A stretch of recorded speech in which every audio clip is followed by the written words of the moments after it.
Sveiki klausytojai, sveiki draugai, sveiki bičiuliai, sveiki visi. Čia sveikinasi po ilgo laiko, sveikinasi Gustavas Klikna ir nusprendžiau, kad atėjo laikas pabaigti tą žurnalistinę tylą.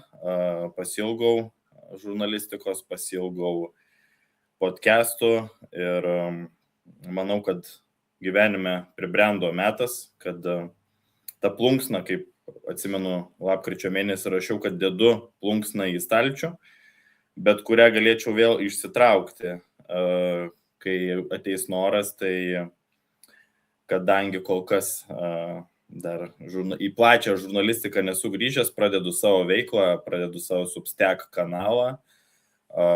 Kol kas, kaip repavo Pušas, šita dar daina ir podcastas yra be pavadinimo ir be viršelio. Bet viskas ateina su laiku, tai pradedam taip, kaip yra. Ir man didžiulė garbė šiandien turėti šalia pirmąjį svečią, kurį didžiuojuosi, kad galiu pavadinti savo draugu, savo labai geru draugu, žmogum, kuris padėjo man pačiais sunkiausiais mano gyvenimo laikotarpiais. Ir žmogum, kuris yra labai kontrastinga, įspūdinga, ryški asmenybė Lietuvos sporto žurnalistikos, sporto apskritai lauke. Tai komentatorius Gediminas Reklaitis. Labas, Gedai. Labas, Gustavo. Galiu tave Gustavo vadinti. Ja, žinoma, tai neapsimetinėkim. Gustavo Jonas. Neapsimetinėkim, kad vienas kito nepažįstam ir kad šito pokalbio neplanavom, tai viskas su tuo ok. Ačiū už gerus žodžius, Gustavai. Taip, tai šiandien yra Gedo 41 gimtadienis, kai mes įrašinėjom, podcastas turbūt išeis rytoj, jau dieną po gimtadienio, bet man didžiulė garbė, kad sutikai šitą pokalbį daryti per savo gimtadienį, nes, žinai, pokalbis nebus gražus ir panegiriškas, kaip mes kartais pasišnekam ir vienas kitą labai stipriai palaikom. Tai labai smagu, kad turi kiaušus ir turi drąsos tokį pokalbį turėti per gimtadienį. Nieko tokio, Gustavai, aš viskam pasiryžęs šitam gyvenime. Tai va, kas galbūt jaunesni žmonės nežino, neatsimena, tai Gediminas Reklaitis prieš 15 metų galbūt kažkur buvo vienas ryškiausių Lietuvos sporto komentatorių, dar prieš kažkiek daugiau metų buvo vienas ryškiausių Lietuvos sporto žurnalistų. Ir kaip Rytis Vyšniauskas sakė, kad jis iki šiol, čia man atrodo per kažkurį podcastą, gal prieš metus laiko, sako, Pašleža. Jo, kad Gedas yra vienas jam ryškiausių ir įspūdingiausių sporto komentatorių futbolo prasme, tai tu komentavai ne tik krepšinį, bet ir futbolą, pakomentavai ir žiemos olimpiadą, ir vasaros olimpiadą, žodžiu, po tavo diržu yra labai daug dalykų. Krepšinis aprašytas pagal religinės prizmės, apie tai irgi pakalbėsim, tai buvo irgi įspūdingas radinys Mažvydo bibliotekoje. Čia bus labiau galbūt dviejų bičių pokalbis, tie, kas norės kažkokio oficialumo šitose podcastuose, tai galit jau dabar išjungti, čia bus toks netaktiškas pokalbis, nepatogus pokalbis, Gedas man besisveikinant rūkė, tai kas galbūt pasiilgot tokio undergroundo, tai mes jo jums duosim, o noriu paklausti tavęs, kadangi jau čia užsišnekėjau, tai kaip tu, Gedai, jautiesi savo 41 gimtadienio dieną, kokia tau ši diena yra? Žinok, gera diena, išmiegojau 7,5 valandos, kas mano dabartiniai situacijai, Gustavai, yra daug, nes aš paprastai miegu 4-5 valandas, tai išmiegojau 7,5. Jaučiuosi sharp as a pencil, aštrus kaip pieštukas. Truputį parūkęs, aišku, sorry, kad rūkau, nepykit, aš senamadiškas žmogus, man patinka tie 8-9 filmai, kur rūko, žinai, ta prasme, žmonės labai dideliais kiekiais. Tai aš, kadangi rūkantis žmogus ir kadangi bipolikų 90% per manijas rūko, yra tokia statistika, žinai, tai net nerūkantis pradeda rūkyti. Tai va, tai. O jaučiuosi gerai, man patiko mano buvusios redaktorės pasakymas, kad mano gyvenimas eina į kalną. Sako, tik prasideda įimas į kalną. Dovilė Šimkevičienė, ar ne? Ne, Jūratė Žemaitytė iš Respublikos laikų. Supratau. Tai labai gražus buvo toks palinkėjimas, pastebėjimas, tai labai normaliai jaučiuosi. Šiandien Akmenės futzalo komanda žaidžia dėl antros pergalės prieš Kauno Žalgirį Vytį, kaip vadinu, žinai. Tai jeigu jie padovanos man pergalę šiandien, tai mano diena bus complete, kaip sakoma, tobula, žinai. Čia finalas futzalo, ne? Jo, lygos, aukščiausios lygos finalas, Žalgiris 9 kart čempionai iš eilės. Mes bandom nutraukti pirmas rungtynės, laimėjom svečiuose, man teko garbė komentuoti, šiek tiek nuvyliau Lietuvos futbolo federaciją, kaip suprantu, tai daugiau komentuoti negausiu, tai gali dabar paklausti, dėl ko negausiu. Nu tai dėl ko? Pasakiau, ne Akmenės kraštas, o mūsų kraštas. Ir dėl to negausi komentuoti? Jo, gavau pastabų, kad negalima palaikyti savo komandos. Ir... Nu, kas Bet pakankamai logiška, seniukai. Viskas gerai. Viskas gerai. Aš ne tavo pusėje šitoj vietoje. Ne, aš ne savo pusėje, Gustavo. Išsprūda tiesiog, suprantate. Labai palaikau Akmenės kraštą, dirbu komunikacijos vadovu. Kartu su keliom merginom, kurios rūpinasi video, aš daugiau tekstinis žmogus, žinai. Bet man ta Akmenės krašto sezonas šitas yra tokia svajonė, tokia pasaka, net jeigu mes pralaimėsim dabar 1-3 finalą, tai vis tiek bus kažkas neįtikėtino, pirmi mūsų medaliai istorijoje, buvom 4, 3 metus iš eilės, 3 metus iš eilės, dabar medaliai jau garantuoti, tai nu, tiesiog fantastika, žinai, aš taip įsivėlęs į tą Akmenės reikalus, dabar esu, kad, nu gal dar pakalbėsim, jeigu paklausė apie tai, žinai. Ką tik gavau pušą, kaip ir pušo daina, bet gavau pušą, kad Martynas Echodas rytą grįžta, tai sveikinu. Rimtai? Jo. Seniukai, čia kokios naujienos, Žalgiriui Pizdauskas pareina. Nu, aš gal tokiais pareiškimais nesimėtyčiau, bet Čempionų lygoje labai geras. Aš juokauju dėl Žalgirio, čia kito lygio komandos, viskas gerai, bet aš manau, kad serija finalo bus atkaklesnė negu dabar reguliariojo sezono rungtynės. Ar be Echodo, ar su juo, bet aš įstikinęs, kad Rytas žibėno, aš labai tikiu ir tikiu, kad Rytas ras kozirį, žinai. Grįžtam nuo trumpo nuokrypio, grįžtam prie irgi viso mūsų pokalbio. Tai šiandien mes kalbėsim galbūt labai taip tokią, nušviesim tavo, žinai, gyvenimo istoriją, kalbėsim tokią, aišku, ir brutalią, makabrišką temą. Tai kaip, žinai, pagrindinė esmė ta, kad tu buvai savo karjeros, nu, tu buvai kietas ir esi vis dar kietas ir aštrus bičas, bet vienu metu buvai absoliučiam komentavimo ir žurnalistikos tope, tu dirbai Respublikoje tuo metu, kur buvo dar stiprus leidinys Lietuvos ryte, kuris buvo on top, buvo pats įtakingiausias dienraštis, o Gedvydas Lietuvos ryte nedirbau, Gustavai, dirbau Kauno dienoje, IQ žurnalė. My bad. Bet, atlyst irgi Kauno diena bet buvo. Mane norėjo kviesti, bet Gedvydas Vainauskas, kiek žinau, mano žiniom pasakė, kad man tokio bepročio nereikia.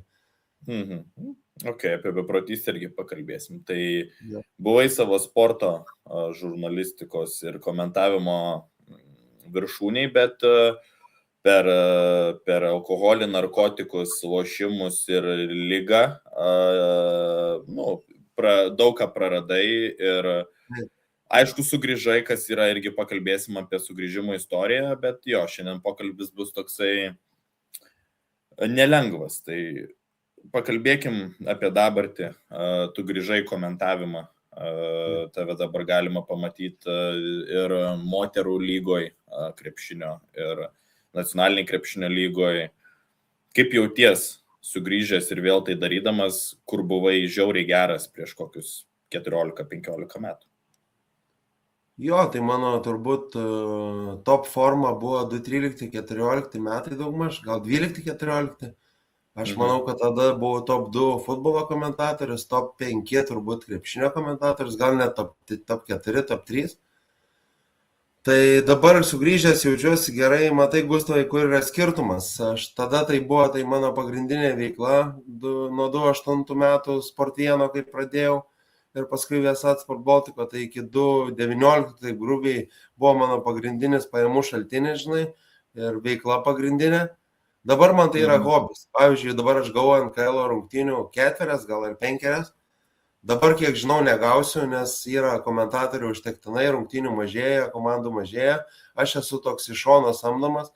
Tai man tai šiuo metu yra kaip hobis ir aš tikrai nenorėčiau grįžti 2015 metus, kai dirbdavau KEM transliaciją ar KEM 5 transliacijas per 30 dienų per mėnesį ir kai man buvo tai arimas kaip jaučia, žinai. Tai man dabar yra hobis, aš kiek gaunu, tiek man gerai. Aš norėčiau 5, 6, 7 transliacijų per mėnesį ir man tai būtų idealus variantas tiesiog dabartiniai gyvenimo situacijai, žinai. Tai nežinau, ar atsakiau į klausimą, bet taip.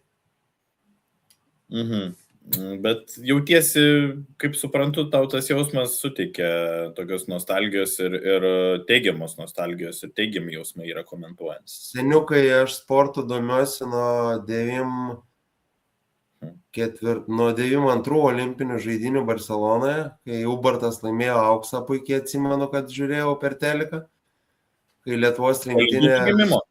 Tu 85. 5, kaip Lebronas ir Kristianų. Tai pačiu metu.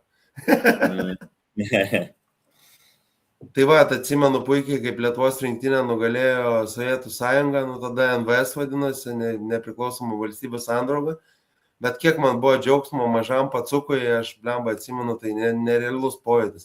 Po to buvo 94 pasaulio čempas futbolo, kur sirgau už Maradoną Argentiną, Maradoną diskvalifikavo dėl narkotikų. Bet Klaudijo Kanidža su Gabrieliu Batistuta liko, tai Kanidža mano mėgstamiausias visų laikų Argentinos žaidėjas, tikrai ne Messi, tikrai ne Enzo Fernandesas ir nežinau kas dar, ne Rodrigo de Paulis, žinai, tai Klaudijo Kanidža mano mėgstamiausias. Aišku, geriausias futbolininkas visų laikų man yra Maradona. Kartu su Johanu Cruyffu jie buvo visiškai revoliucionieriai, visiškai futbolo genijai ir tiek žinių, žinai. Ir 94 metų...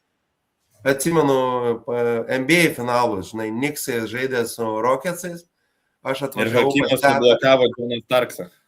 Jo, Jonas mano mėgstamiausias Knicksų žaidėjas visų laikų, nepaisant visko. Tai va, tai supranti, atsimenu, kad nuvažiavau pas tetą į Vilnių pasisvečiuoti, pas Reginą savo antrąją mamą, kaip aš ją vadinu. Ir jį man, įsivaizduok, 9 metų pacukui leido žiūrėti naktim NBA finalus. Tai buvo kažkas tokio, aš iki šiol atsimenu su tokia nostalgija. Tai aš sportu domiuosi, Gustavai, nuo 6 metų, tai taip išeina, kad 35 metus kažkur. Ir sportas mano gyvenimas yra, aš dalyvauju dabar sporto protmūšiuose, laimiu pastaruoju metu, nes gana daug sukaupta žinių. Ir, žodžiu, man tas sugrįžimas į sportą, aš niekada nuo jo nepabėgau, aš visada skautinu, supranti, nežinau tą terminą, skautinu. Aš apie viešumą kalbu, kad tu sportu domiesi ščerai, tai aš tave puikiai žinau, Gedai, mes pasišnekam, bet aš kalbu apie tą viešą sugrįžimą į eterį. Man patinka, aš esu ekshibicionistas truputį, man patinka viešumas, nežinau. Taip. O kalbant apie Maradoną, tu čia taip pasakei, kad tu jį mėgsti ir jis tau imponuoja, tu man panašus į Maradoną, dėl to, kad kaip talentingas žmogus gali šitie gerdamas ir darydamas dalykus už aikštelės ribų, aikšteliai būti toks geras. Tai, tu esi savotiškas sporto komentavimo Lietuvoje Diego Maradona. Seniukai, žinai, kokia mano pravardė buvo Klička, kai mes žaisdavom futbolą Akmenės antram kaime? Maradona. Tai va. Čia nemeluoju, čia taip yra. Maradona aš buvau nuo 6 metų. Maradona, tu man Mano brolis Graždas Žakys buvo treneriu pravardžiuojamas. Nes labai toks intravertas mano brolis, žinai, bet jis toksai mėgsta pasakyti vieną kitą žodį ir kiti žmonės labai greit supranta. O aš tai visiškas ekstravertas, bet mane Maradona vadina, žinai. Aš nežinau, aš labai džiaugiausi tą pravardę, nes man Diego Armando Maradona yra geriausias visų laikų. Antroji Cruyffas, trečioji Messi. Tai va taip išrikiuočiau, žinai. Ok. Einam prie to, grįžtam prie komentavimo. Kas tave vėl rado? Kaip tu sugrįžai? Iš ko gavai pasiūlymą? Iš Agniaus Atstopo, kuris šiuo metu yra mano nuomonė top 3 krepšinio komentatorius. Ne tik moterų, bet ir vyrų. Mano asmeninė nuomonė. Jis top 3 ir bus top 1.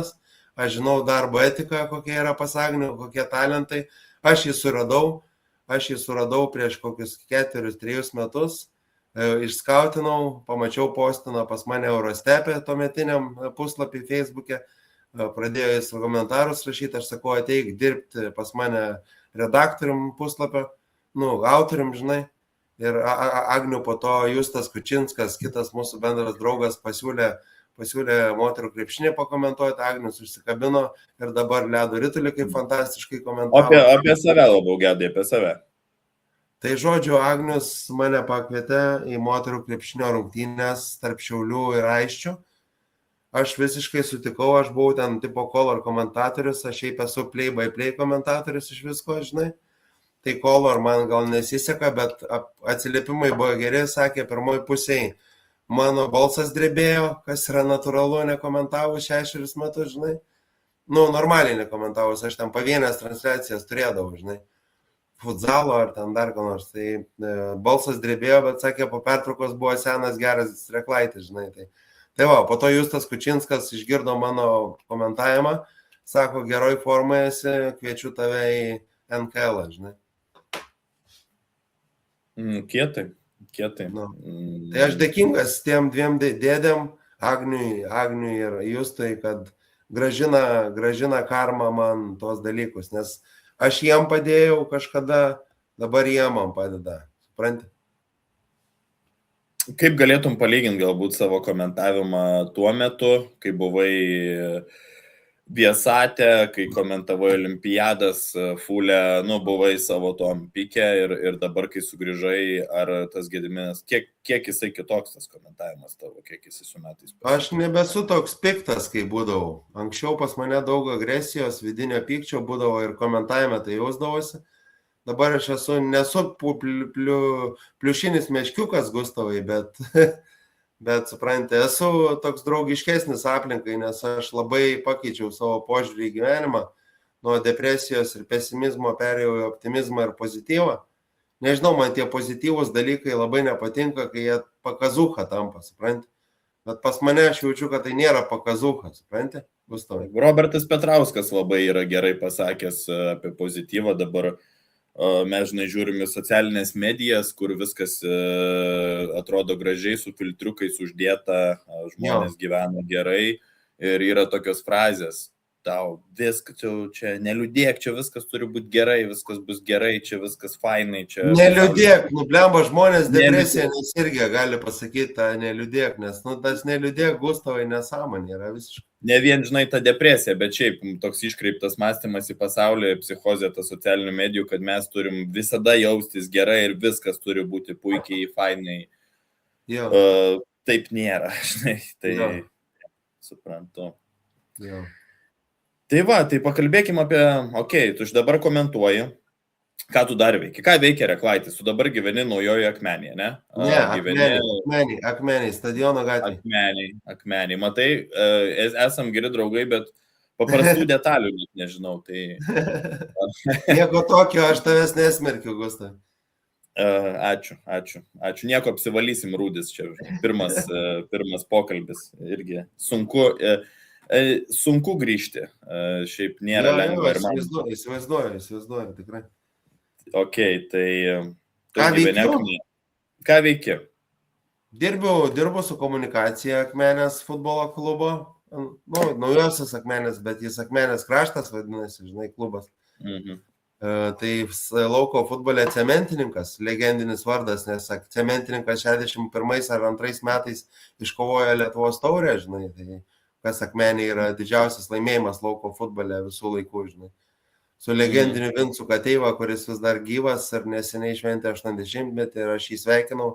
Fantastiškas žmogus, kuris išugdė Šemberus, Jankauskus padėjo išugdyti ir panašius futbolininkus. Tai jis tada buvo komandos vartininkas, jeigu neklystu. Tai va, tai aš esu komunikacijai.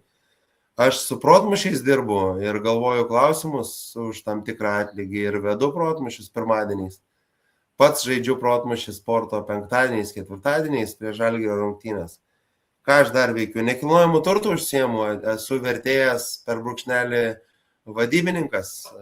Mes nuomojam butus, mes parduodam butus, perkam, parduodam, remontuojam, žodžiu, tokia veikla, o ką žinau, jeigu iš darbų tu klausi, jeigu iš laisvalaikio, tai galiu kitaip atsakyti.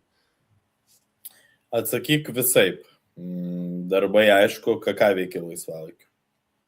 Laisvalaikiu mėgstu mint dviratį. Minu aplinkui Akmenę, kol kas labai didelių atstumų nedarau, nes po žiemos aprūdijęs, kaip tu pavartojai gerą žodį, žinai.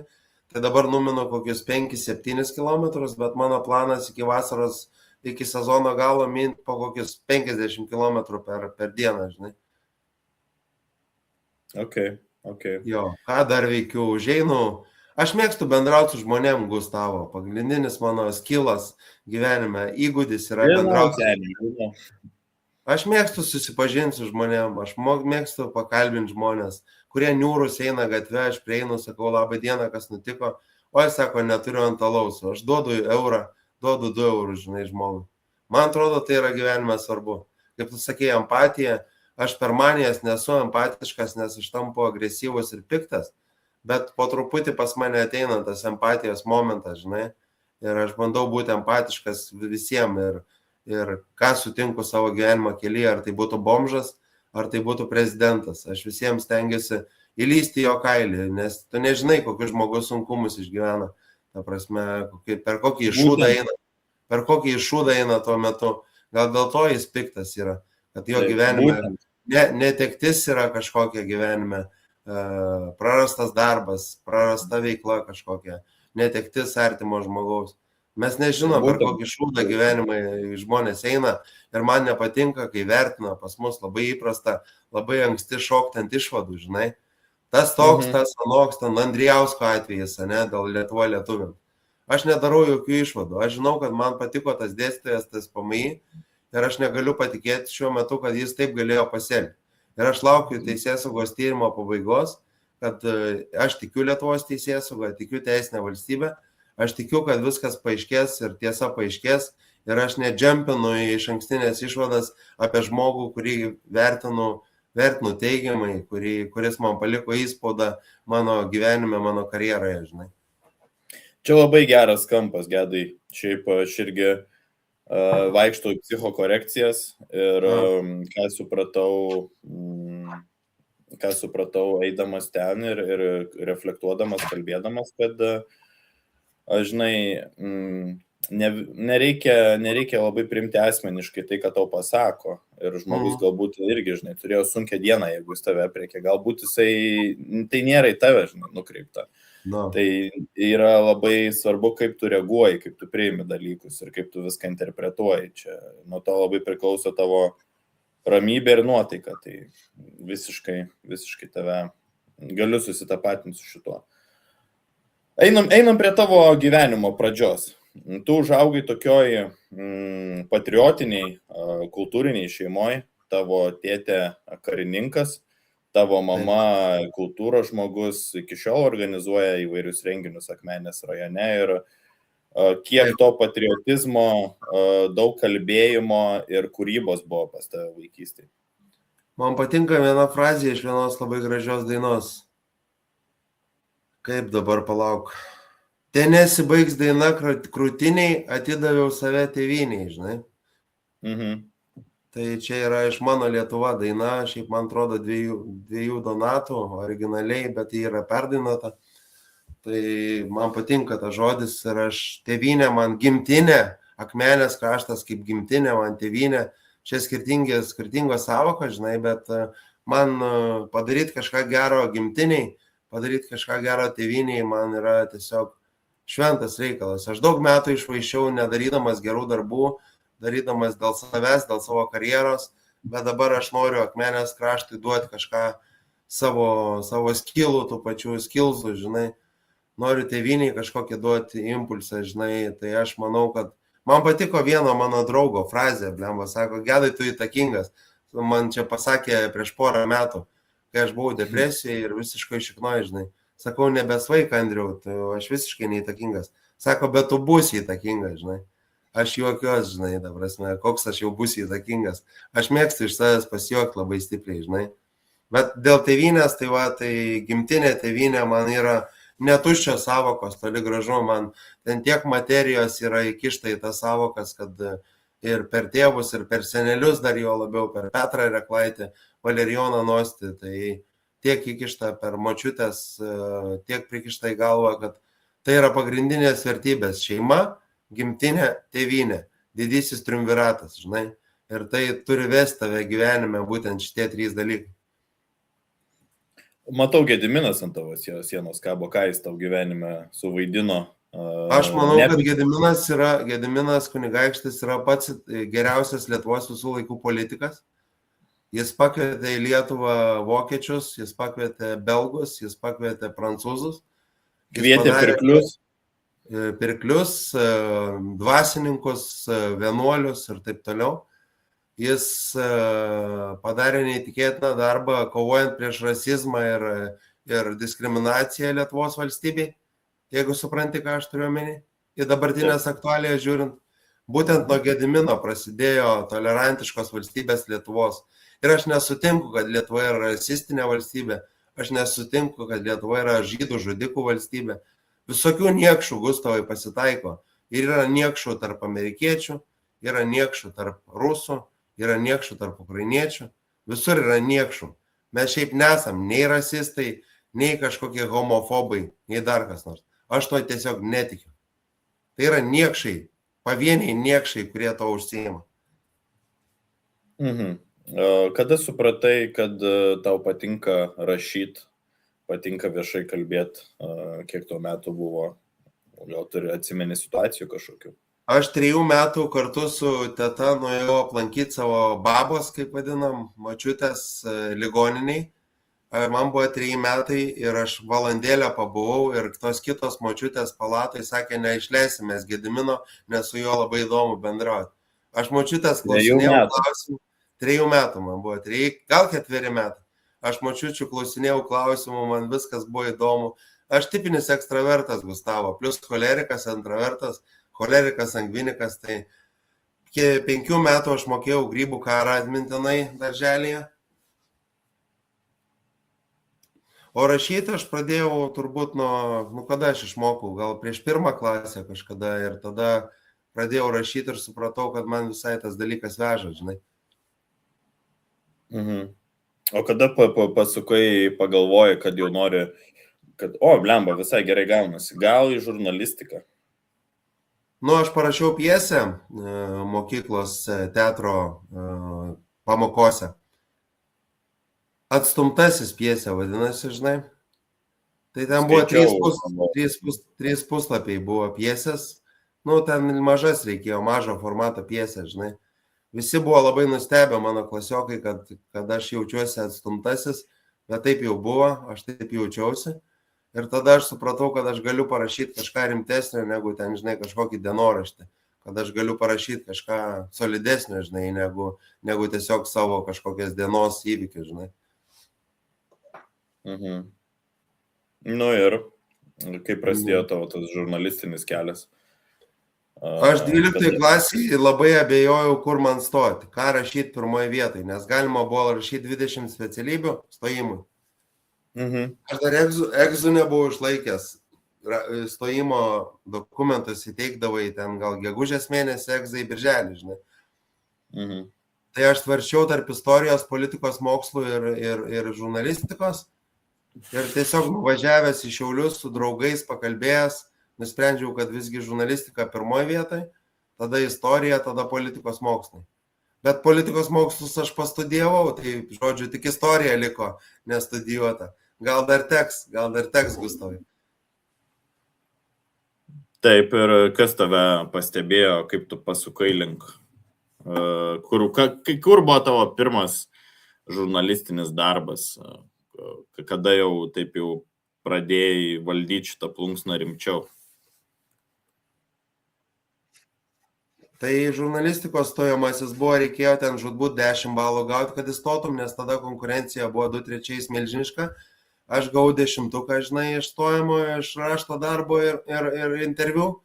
Ten Mildažytė pas mane klausinėjo, kas toks Muhamedas Ali, aš pradėjau žvengti, sakau, jūs nejuokinkit, Muhamedo Ali visi žino, žinai.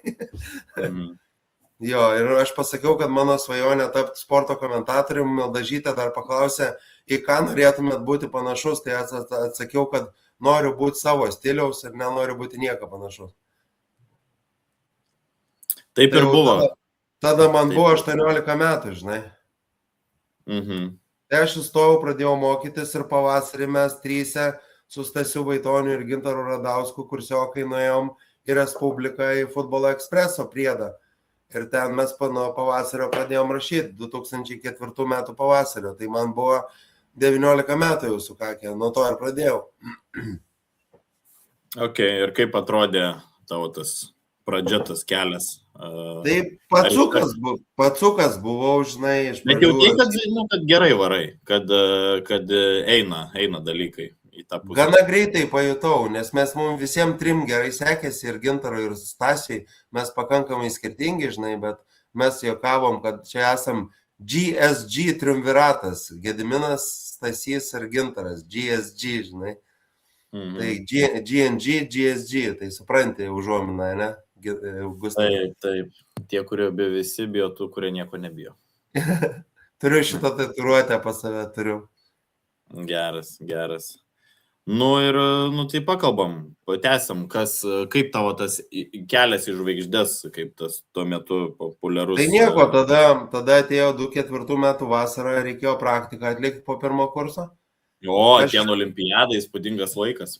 Jo, aš atėjau, iš pradžių galvojau Palangą važiuoti, nes mano tėvukas gyveno Palangoje ir Palangoje atlikti praktiką, bet paskutinę akimirką man kažkoks nušvitimas, nežinau, atėjo, aš dėkingas Dievui, Dievo keliai nežinomi ir ačiū Dievui, kad Dievo keliai nežinomi ir sumanimai. Ir aš atėjau į Respubliką, sakau, noriu pas jūs praktiką atlikti, pas Jūratę Žemaitytę redaktorę tuometinę. Ir tada aš atlikau Liepos mėnesį praktiką, jie sako, Gedai, tu privalai pasilikti, mes tau siūlom darbo sutartį. Artėjo olimpinės žaidynės Atėnų su Aleknos aukso medaliu, Skujytės sidabrų ir rinktinės dėja 4 medinė vieta.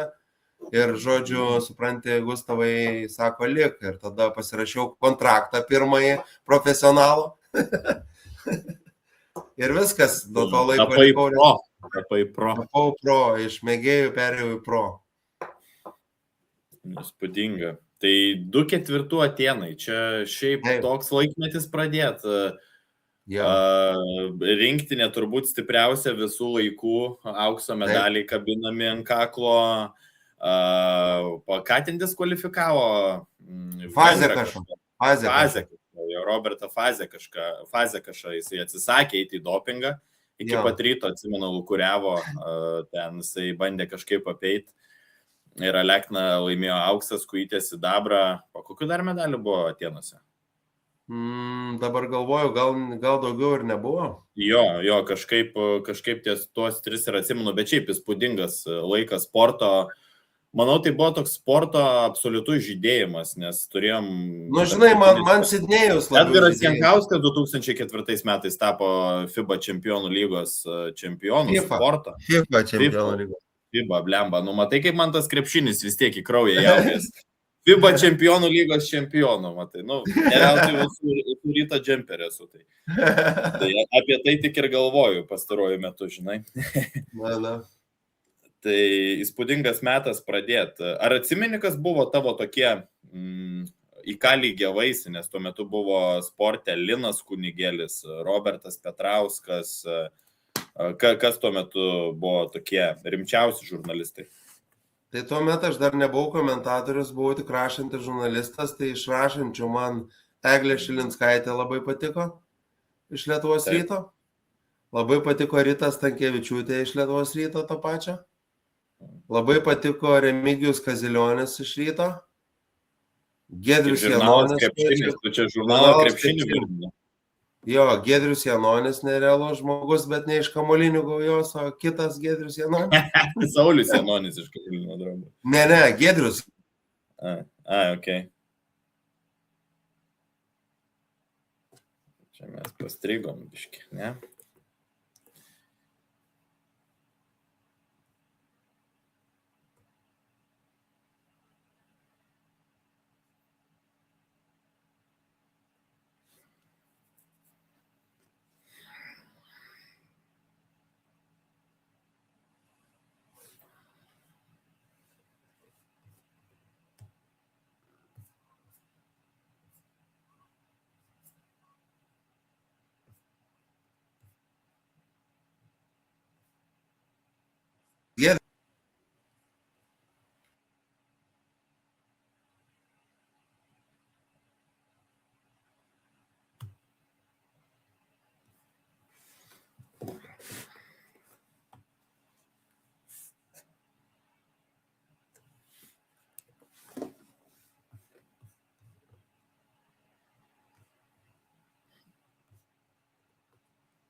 Taip, Gustavai. Lūžom, Gedai. Lūžom, jo. Tai padarysi, sukarpysi tą video, viskas Ir tu esi dabar ekrane 2 reklaičiai. Jo, aš matau, to removinsiu. O, viskas gerai. Tai Giedrius Janonis, ta pati vardas ir pavardė yra to kamuolinio. Tai va, tai iš ryto, iš komentatorių be abejo, abudu ir Petrauskas ir Kunigėlis, Kesminas dar labiau, kaip aš futbolo labiau žmogus, žinai, gyvenime. Tai Kesminas ar Vytaras Radzevičius buvo, atrodė kažkoks, žinai, kažkoks galaktikos gidas, žinai. Ok. Tai va. Ir tu pradėjai rašyti labiau, tu visada labiau prie futbolo ir krepšinio buvai, ne? Jo, bet aš rašiau apie viską. Apie sklandimo čempionatą, atsimenu, Liepos mėnesį 2004 rašiau, tai man buvo visiškas kosmosas, žinai. Ir kada pamatė jau žmonės, kad tu...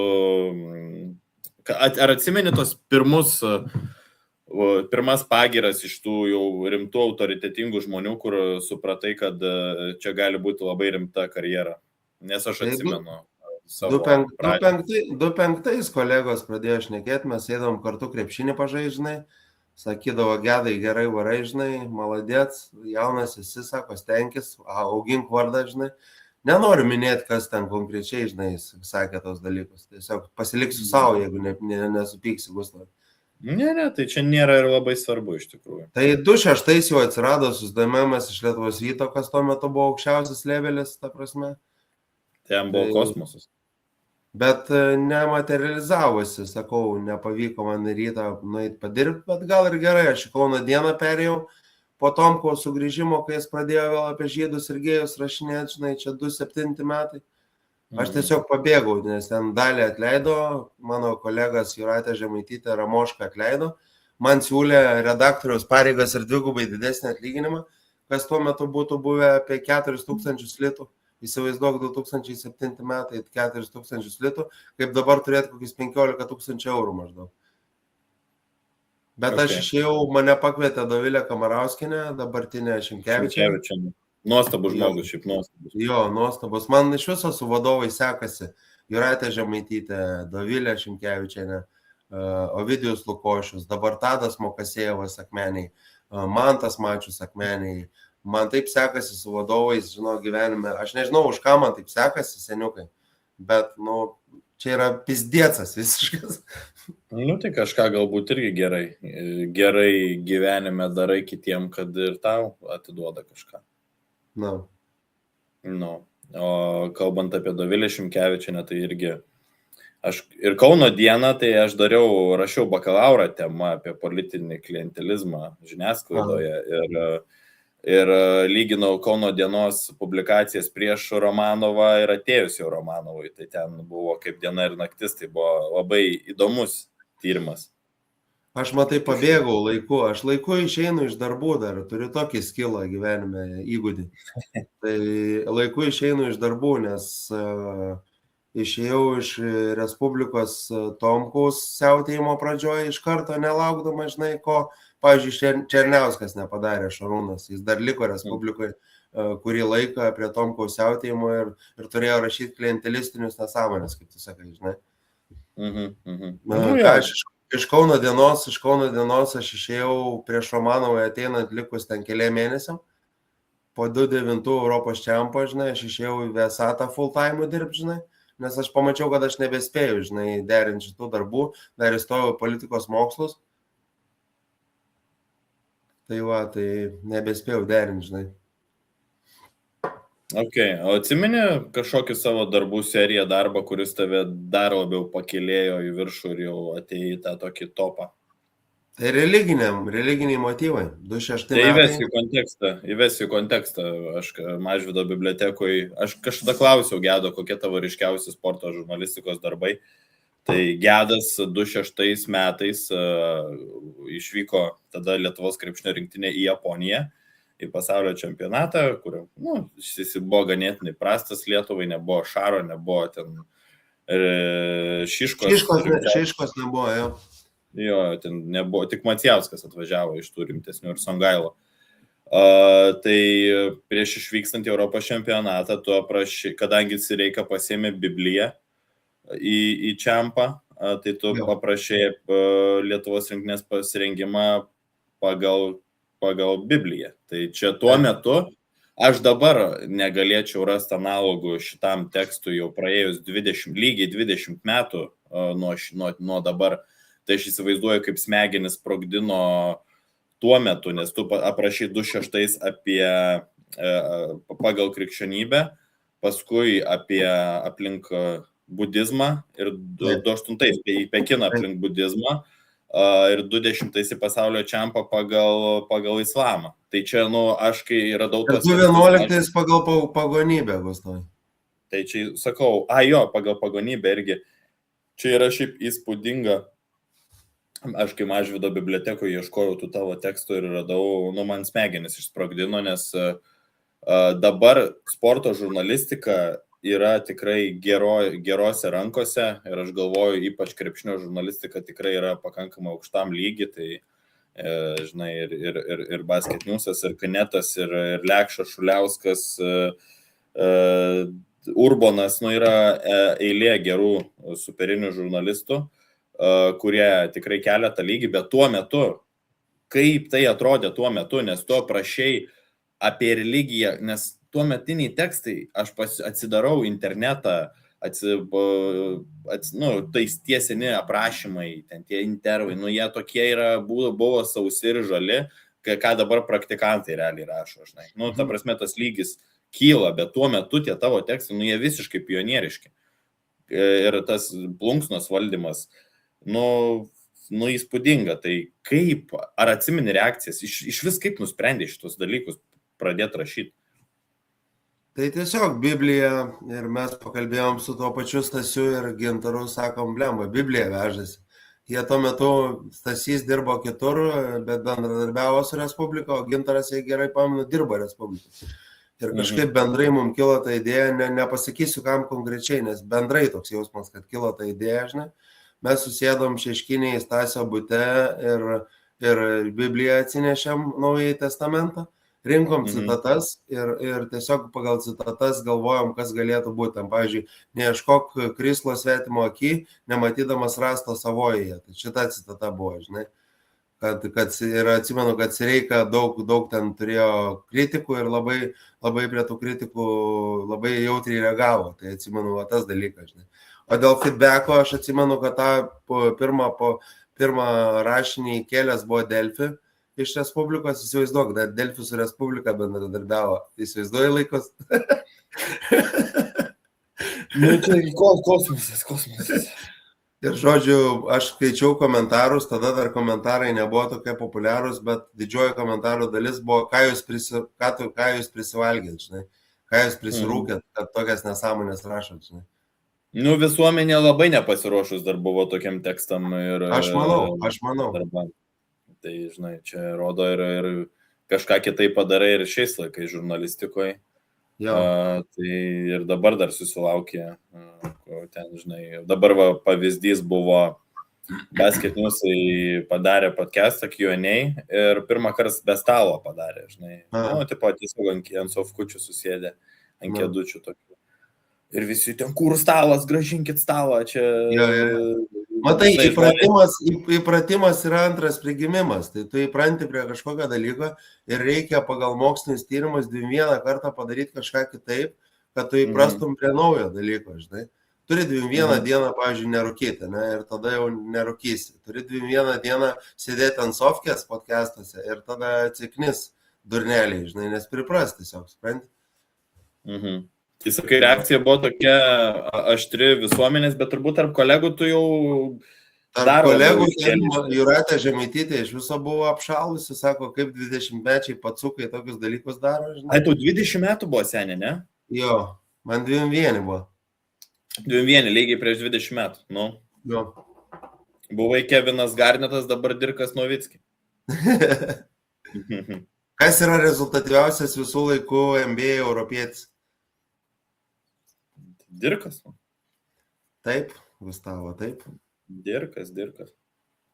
Kol kas, manau, kad Jokičius ateis ir Jokičius eilė. Ne, Luka bus rezultatyviausias. Jo, blemba, Luka. In the end, Luka bus rezultatyviausias. In the end. Kaip dainavo Linkin Park, in the end, it doesn't even matter, žinai. Jo. Tai va, man tai Tommy Cash apie Pain, apie skausmą irgi daina išlindo. Johnny Cash. Tommy Cash, blėt, nu, matai, tas jaunimas, Tommy Cashas, manau, čia yra jaunų žmonių klaidos ir Eurovizijos įtaka jaunam žmogui, tai atsiprašau. Viskas atleidžiama, Gustavai, klysta visi. Johnny Cash. Klysta visi gyvenime. 29 metai, Gedai. Tu rašai apie šunų veislės. Lenkijos, tas baisus, šlykštus čempionatas, kur nepasisekė Lietuvos rinktiniai labai stipriai ir ten tas sudėtis, eksperimentai su mažučiais ir jomantais. O kaip krepšininkai žiūrėjo jau tavo tos visus bairius, nes vis tiek tau reikėdavo bendrauti ir su Kašioru. Šiaip kas įdomiausia, kad girdėjau atsiliepimų, kokią šią nesąmonės Reklaitis parašė, žinai, iš kitų žmonių, ta prasme, vėlgi. Bet kas įdomu, kad man asmeniškai ne vienas krepšininkas nepareiškė ne vienos pretenzijos. Nei ten Simas Jasaitis, kur su Pudeliu lyginau, žinai, nei ten Robertas Jeftokas, žinai. Nu jo, supratau. Bet iš to čempionato, žinai, ką labiausiai prisimenu iš to čempio. Po paskutinių rungtynių, kai pralošėm, ten nepamenu, ispanam berods gal. Ispanai jo buvo paskutinis varžovas. Ne, serbai. Jo, serbai. Slovenai, serbai, ispanai ten buvo. Tai atsimenu, žurnalistų būrys apspitęs Jeftoką, tuometinį kapitoną. Ir aš tokį klausimą šaunu 2009 metais. Robertai, ar Kiaušų šitą rinktinę turėjo? Pirmą kartą Lietuvos krepšinio istorijoje buvo pavartytas žodis Boloks, Kiaušai, žinai. Aš atsimenu tą intervą. Jo. Pirmą kartą Kiaušai buvo pavartota kaip terminas Lietuvos krepšinio žurnalistikoje. Tai ačiū už dėmesį, duokit marškinėlius, važiuoja namo. Nu tai, bet jau tada pradėjai jausti, ne, kad Reklaitis žinomas yra. Kad Reklaitis žinomas jau buvau nuo 2005 maždaug tarp žurnalistų. Tarp sporto žmonių nuo 2005 jau buvau žinomas, nes daug moterų krepšinių domėjausi, daug ten visokių nišinių sporto šakų irgi domėjausi, rašydavau apie biudžetus, žinai, kūno kultūros ir sporto departamento, žinau, kad tiem biurokratam aš labai nepatikau, bet jie šipsodavosi man, spausdavo rankas, žinai, nu pats supranti, žmogiškas kaukių žaidimas, žinai, nu žinai pats ką tai reiškia gyvenime, susidūręs, manau, kiekvieną dieną, žinai. Žinau, Gedai, žinau. Plačiai visuomeniai aš nuo kokių 2005-2006 buvau žinomas, realiai. Nu ir ką, žinai, pakalbėkime apie tą tamsesnę pusę. Tu buvai kietas tada ir... O kada pradėjai komentuoti? 2008 rudenį. Sportvienė. Sportvienė, ką tu pradėjai? Tada Romanovai priklausė Sportvienas, bet Tapinas vis dar buvo vadas. Budraitis sugalvojo, kad reikia pakviesti Reklaitį kaip kolor komentatorių, Nalivaika man paskambino, nebeatsimenu, kokias ten buvo pirmos rungtynės, Arsenalas berods žaidė su kažko Premier lygoj. Ir tada Tapinas paklausė, sako, šitas bičiukas turi perspektyvų, žinai. Tai aš Andriui Tapinui dėkingas, nors aš turiu prieš jį ir minusinių nusiteikimų, bet už tai... Bet dabar labiau apie mėsą esmę. Jo, tai žodžiu esmė tokia, kad pradėjau, sako, šitas bičias gali komentuoti, tada komentavau dar kokias 5-6 rungtynės ir tada paskambino Romanas Buršteinas, sako, mes kuriam kanalą, Viasat Sport Baltic nuo sausio 1-9 metų. Aš girdėjau, sako, tavo komentavimą, mes buvom seniai pažįstami su Romanu ir Romanas per pažintis taip išeina, pusiau per pažintis, pusiau per įgūdžius mane pakvietė į Viasat Sport Balticą, kur išgyvenau puikius 7 su kapeiko metus, 7,5. Ir kada prasidėjo tavo ta žvaigždžių liga, kur tu pasijutai... Figienų, kai, žinai, komentavai Sport Baltic, ten Fulė, Kašė, Eurolyga, buvai girdimas labai stipriai ir matomas ir girdimas ir kaip žurnalistas, ir kaip komentatorius, kada jau prasidėjo ta žvaigždžių liga ir kaip tu atrodė iš šono žmonėms. 2011 gal sakyčiau prasidėjo, nes čia Premier lygos iš pradžių turėjom Championshipą, tai mažiau ką žiūrėdavo, žinai, bet tada atsirado Čempionų lyga mano gyvenime, Premier lyga ir aš pasijutau labai kietas komentatorius, bet aš džiaugiuosi dėl Romano Buršteino buvimo savo gyvenime. Dar vienas mano bosas iš tų fantastiškų bosų serijos, kuris man pasakė taip gana tiesioginių tekstų, nes Romanas toks žmogus yra, kad jis nevinioja, žinai. Sako, Gedai, tu biški sparnelius, sako, prikirp. Tai aš kokius metus gal pasirgau tą ligą, kol Romanas susikaupė man pasakyti, būtų pasakęs po 3 mėnesių, būčiau išgyjęs po 3 mėnesių, žinai. Tai kokiais 13 aš jau buvau down to earth, žinai, downas iki žemės. O tai ką tu darėjai? Ką tu gėrei? Lošėjai? Alkoholių varomas buvo, 6 dienas per savaitę alaus bent po 2 išgerdavau, bent po 3. Gamtoje 2 alaus neegzistuoja, tai aš bent po 3 išgerdavau, žinai. Ir išgėręs komentuodavai? Išgėręs komentuoti, maksimum išgerdavau 1 arba 1 čerką kiam gramų dėl drąsos. Niekada esu gyvenime komentavęs girtesnis, pachmėlingas ir panašiai esu komentavęs, stipriai pachmėlingas, bet nesu komentavęs kaip kai kurie kolegos apsitorčinės, nesu to daręs. Tai mes apie kitus kolegas dabar... Tai tiek to. Šnekam apie tave. Gedai, o tai tu vis tiek jautėsi toks nepakeičiamas galbūt, ne?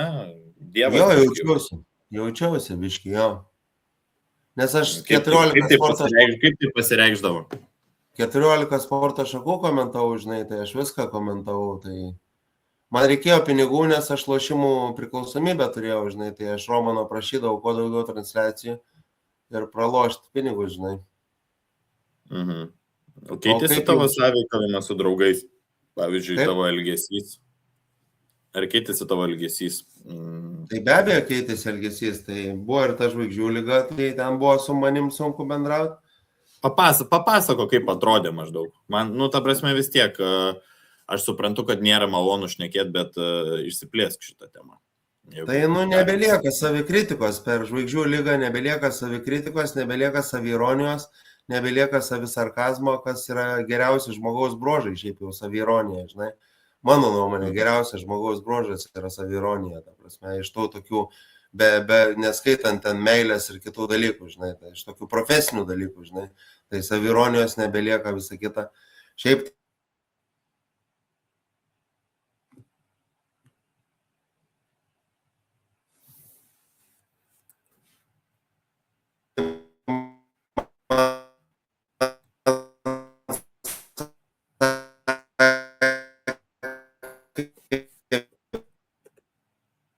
buvęs pats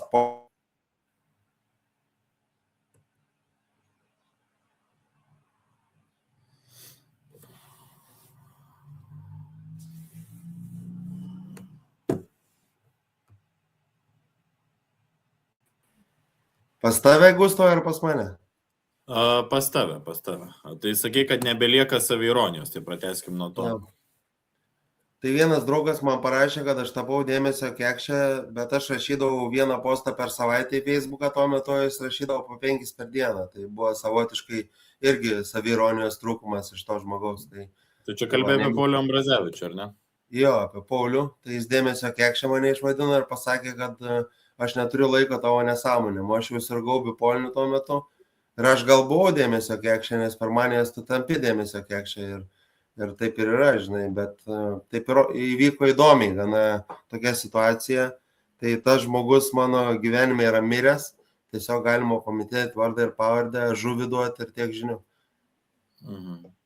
Ok, prie tavęs vėl grįžtant, tai kada prasidėjo tas vis tiek, ar tas alkoholis prasidėjo su žvaigždžių liga labiau? Ne, man prasidėjo alkoholis nuo 2004 metų, kai aš pradėjau dirbti Respublikai. Rūkimas prasidėjo nuo to, nes 9% redakcijos rūkė, dabar gal 10% redakcijos rūko, žinai, žurnalistikoje. Tai aš pradėjau rūkyti, pradėjau vartoti alkoholį vis daugiau ir daugiau. Studentavimo laikai, pats supranti, Gustavai, patyręsgi esi studentavimo reikalus, ar ne? Puikiai. Tai alaus pagerti už 2,40 mano laikais, pagerti 4 alaus 5 tarp paskaitų, tai čia buvo natūralus visiškai reikalas, žinai. Bet buvo tų natūralus, nenatūralus, bet tu sutinki, kad tavo tas alkoholis, lošimai, bemiegės naktis ir tu galvoji per gerai apie save tuo metu. Tai faktas. Nenuneiksi. Ar atsimeni savo tos visus nesąmonės, ko esi pridaręs, priešnekėjęs, ar kaip tavo žvaigždžių liga atrodė? Plačiau, aš noriu plačiau paimti visą šitą, žinai, o ne taip.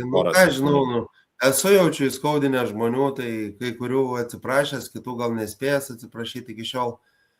Įskaudindavo žmonės, aš šiaip aštraus charakterio, esu cholerikas, žinai, avinas, ugnies ženklas, tai aš toksai, žinai, pirmą pasakau kartais, o po to pagalvoju. Tai buvo ten pasijokimų iš žmonių tokių, kur matėsi žmonėm labai skausmingi dalykai, žinai.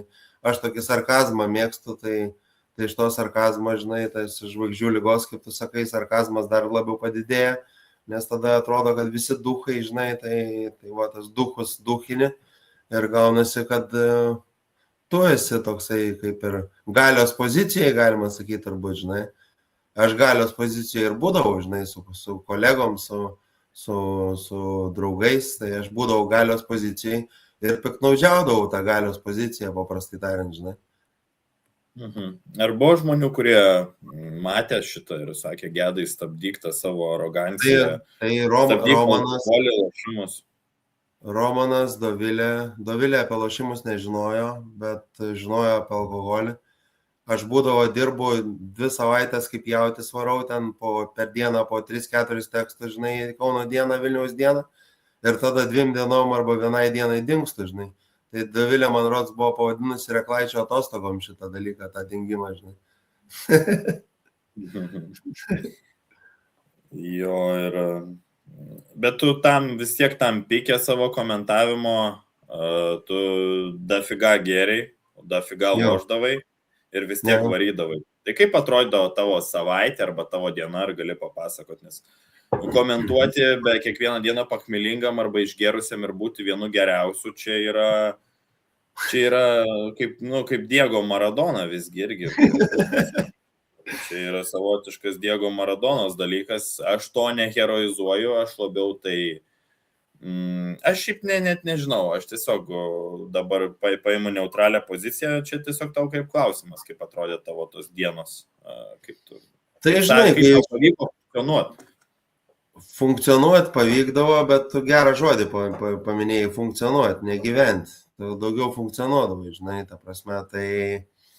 aš kai dirbau jau full time, nebedirbau Kauno Dienoje, tai man studijos buvo politikos moksluose dieną, aš eidavau paskaitas, pakmelingas irgi dažniausiai, bet ateidavau ten 10, kartais 8 ateidavau, atsikeldavau, nes buvau jaunas, turėjau powerio, turėjau energiją, žinai, tai ateidavau paskaitas, paskui vakare nuvarydavau komentuoti, žinai, Čempionų lygą, Premier lygą, ten dar kas nors, žinai, ar krepšinis tas pats ir atkomentuoji, tada varai į barą, į Pieną meną, kali kokius 4-5 alaus, porą šotų, varai mėgoti ir kitą dieną tęsiasi viskas funkcionavimas iš naujo. Dar į kaziką nueini kokias štuką prapisi, žinai, ta prasme, tai praloši, tai taip ir būdavo. Tai tu turėjai pinigų belekiek, ne? Tuo metu jūra iki kelių. Mano rekordinis honoraras litais buvo 7000 su kapeikom.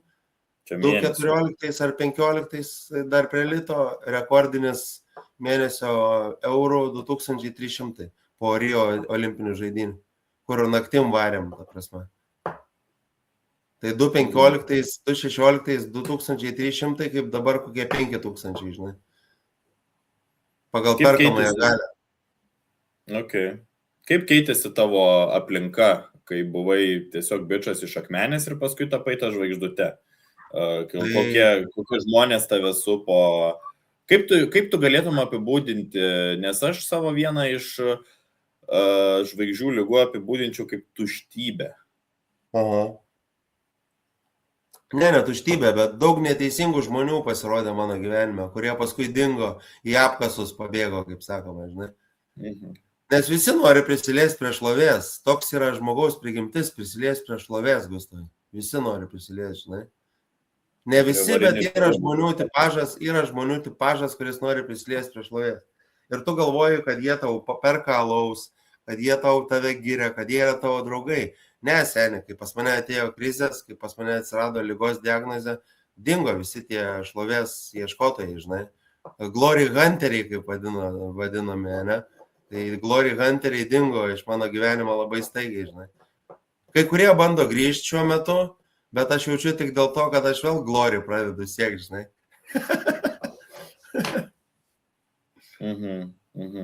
Kaip šeima reagavo tuo metu, kai, žinai, mato tave per teliką, girdi tave per teliką, mato tave per teliką, kad tu gerai varai, bet vis tiek tavo gyvenimas tuo metu ten buvo. Ar gali maždaug nupasakot, kiek jisai buvo aukštai tam profesiniam gyvenime ir kiek jisai buvo žemai tuo pačiu metu asmeniniam gyvenime? Ne, tai su šeima mano santykiai visada buvo geri, su, aišku, niuansais, pas visus yra niuansų, traumų ir panašiai, bet nieks nežinojo apie mano lošimus. Apie mano lošimus šeima sužinojo 14 metais. Aš lošiau nuo 2004. Nuo 19 metų lošiau, nors negalima buvo įleisti į lošimo namus nuo 21, bet mane įleisdavo, nes turėjau blatą, žinai, ne Davidą blatą, bet tikrą blatą. Tai žodžiu, mano šeima nežinojo ir mano šeima apie alkoholizmą nežinojo praktiškai.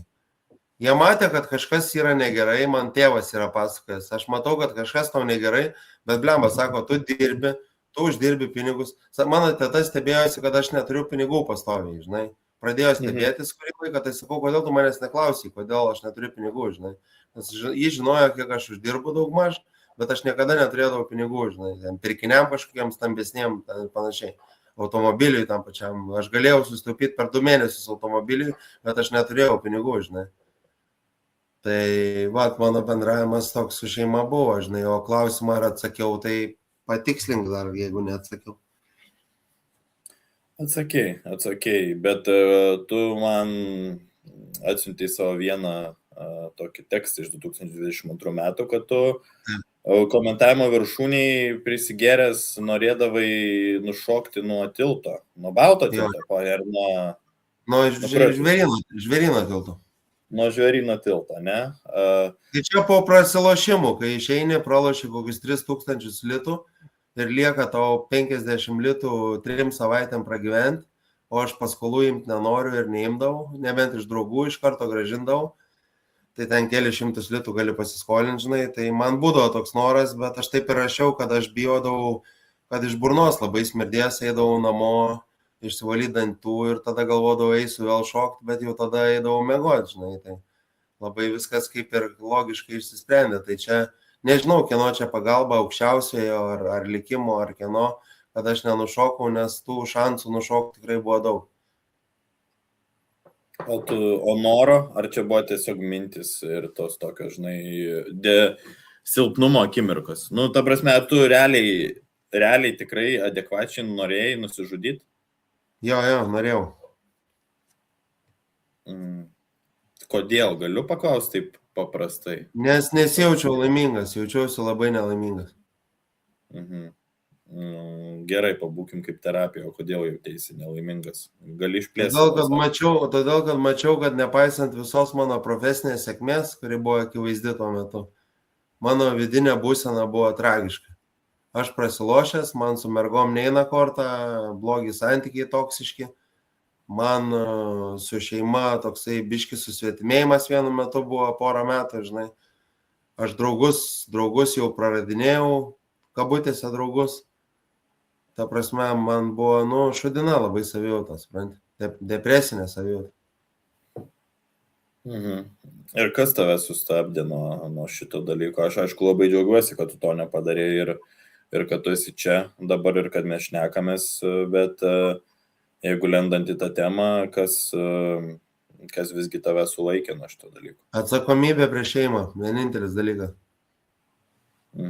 Tai aš nenorėjau savo artimiausiams sukelti skausmo, kas yra mirtis.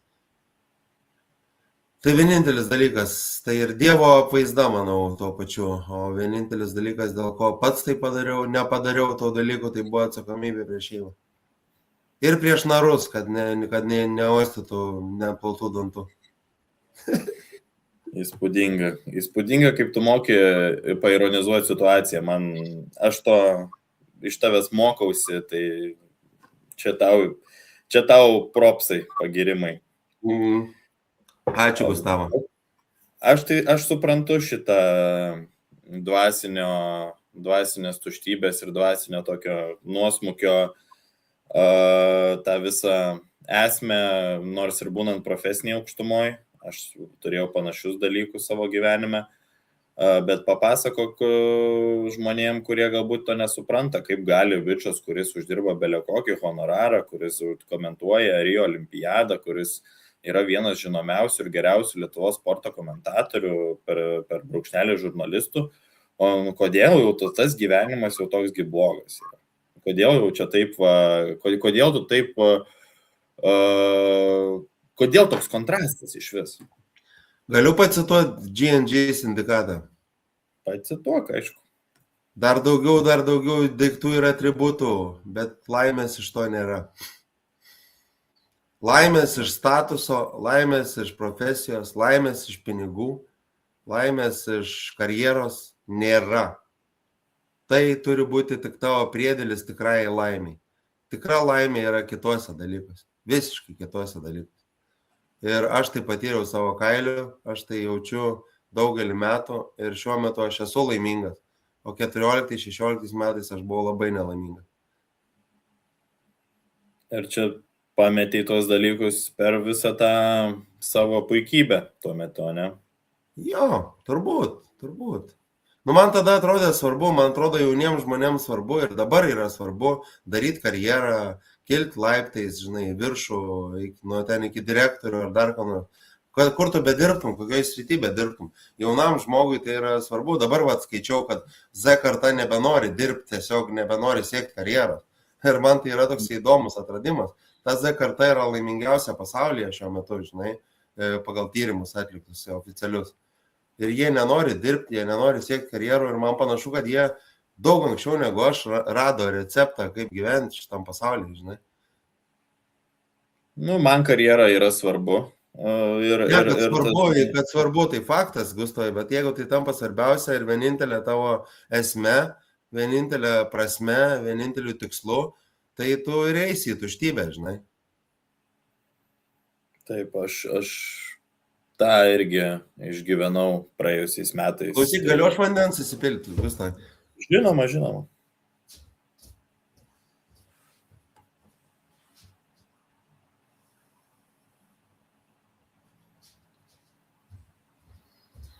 Tai sakai, kad išgyvenai kažką praėjusiais metais. Jo, išgyvenau tą patį, tą tuštybę, žinai, kur karjera nuostabi, viskas gerai, Na. bet asmeninis gyvenimas ir tas visas jausmas viduje, tai, labai šūdinas, tai visiškai tave suprantu. Jo, man asmeninis gyvenimas, aš turėjau tokius vienus labai toksiškus santykius apie 20 metus, 2011, žinai. Kur, kai pagal Katy Perry dainą You Hot and You Cold, žinai, ta prasme, tokie santykiai, žinai. Tai man, kadangi su Britva per kiaušius varinėjo tą moterį, žinai, tai man labai prisidėjo prie visų lygų, prie visų tuštybių ir kitų nesąmonių, žinai. Tu kalbėjai apie, kad jinai tau blogai darė. Ji buvo toksiška visiškai moteris, tai va. Kada jau prasidėjo, nes tu, kad ir vartojime alkoholio ir lošimų, tu vis tiek buvai dar kurį laiką labai geras. Kada prasidėjo tavo downfallas? Kada supratai, kad jau kad eini į apačią? Nuo ligos, kai ateidavo depresinis laikotarpis, tu 10 mėnesių sėdi. Kelinti čia metai? 2014. Tai sėdi depresijoje, atvažiuoji per vargus, tu negali per depresiją bipolinio, kur yra 1-2 balai pagal oficialią skalę, tu tiesiog negali fiziškai iš lovos atsikelti. Aš nuvažiuodavau komentuoti, aš kalbėdavau labai mažai, ta prasme, ten tylėdavau porą minučių, iš manęs šaipydavosi kolegos, tyčiadavosi, bet aš, žygdarbius atlikdavau, Gustavai. Jeigu tu žinotum, kokia tai yra būklė, tu žinai, kokia tai yra būklė, jeigu ką. Tai tu supranti, ką reiškia važiuoti ir komentuoti dar kažką tokios būsenos būnant. Tu manau, kad puikiai supranti. Aš žinau, kokia būklė yra, kai, aš bipolinio sutrikimo neturiu, bet žinau, ką reiškia eiti į darbą ir deliverinti, kai tu esi visiškai šiknoj. Jo, aš apie tai ir kalbu dalykai. Jo, aš puikiai tą žinau, kai tau... Ir tu nedeliverini gerų lygių, tu deliverini maksimum vidutinių lygių, o kartais below average lygių deliverini, žinai? Taip, arba kartais netgi ir deliverini. Niekas manęs iš darbo neišvarė, aš 2016 rudenį pats išėjau iš darbo, matydamas, kad aš nedeliverinsiu seniai. Supranti? Aš mačiau, kad aš nebedeliverinu ir man netiko toks dalykas. Aš norėjau ir toliau deliverinti, bet aš mačiau, kad man žopa gaunasi.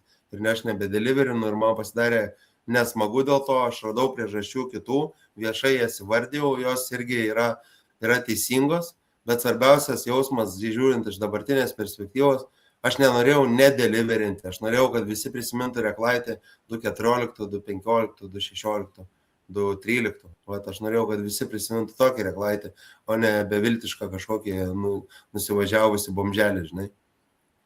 Gali papasakot, koks atvažiavai komentuoti Kėdainius? Reikia papasakot nuo nulio. Aš pasiėmiau draugą iš Kaišiadorių, mes nusipirkom alkoholio už 300 eurų ir gėrėm. Tada aš išvažiavau į Klaipėdą su taksu, ten už 30 eurų, nes buvo tų pinigų. Tai išvažiavau, patūsinau, grįžau, policijos automobilis stovi prie mūsų vilos, žinai, kur mes nuomojom. Ir kilo konfliktas su policijos pareigūnais, jie pastumė mano draugą, aš policijos pareigūną pastumė, mane kratė su elektrošoku 14 kartų. Aš apsičikau literali, jeigu ką. Ta prasme, po to teko valytis reikalus. Ir mane laikė areštinį Klaipėdoje iki 12 ar 1 valandos dienos, gal iki 2 net valandos dienos. Ir aš buvau įsitikinęs, kad Kėdainiuose rungtynės bus 6 valandą. Aš išėjau, grįžau į Palangą su taksu vėlgi. Ir aš tada nuvarau Pušų paunksnę ir klausiu, žinai, kelintą rungtynės, ką aš jau, sako, 4 valandą. O jau buvo po 3, ta prasme, Palangoje. Aš tada sėdau į mašiną, aš tikrai nebūčiau pripūtęs, nebuvau aš girtas tuo metu, bet buvo rimta manija, psichozė netgi sakyčiau. Ir aš to keliu, kur nuo Kauno link Kėdainių važiavau ant 180, kad tik spėčiau. Žinai, dėl ko taip dariau? Nes Milašius su savo hebrantais buvo prieš 2 savaitės patvirtinęs nuostatą, jeigu komentatorius neatvyksta į rungtynės, gauna 500 eurų baudų. Čia grinai dėl manęs buvo padaryta šitas dalykas. Ir viskas, aš nenorėjau gauti baudos, aš atlėkiau 2 kėlinuką. aš suprantu, kad aš buvau, bet aš jau kelnes buvau pasikeitęs, žinai, kitas, bent jau tiek, ta prasme. Tai aš žinau, kad aš Kalaidzakius maišiau, man atrodė, kad Mikaitis maišė Kalaidzakius, man pasirodo, kad aš maišiau Kalaidzakius, žinai. Bet aš visai didžiuojuosi savim, kad aš vis dėlto nuvykau į tas rungtynės iš visų desperacinių pajėgų, kad žmonės tyčiojasi iki šiol, kad žvengia, man yra nuo 0 iki mėnulio, kaip sakoma, žinai. Aš nedeliverinau, viskas gerai, nedeliverinau, bet džiaugiausi Kėdainių pergalę, nepyk Ryto fane, bet Kėdainiai buvo verti pergalės su Kiltinavičium prieš akį.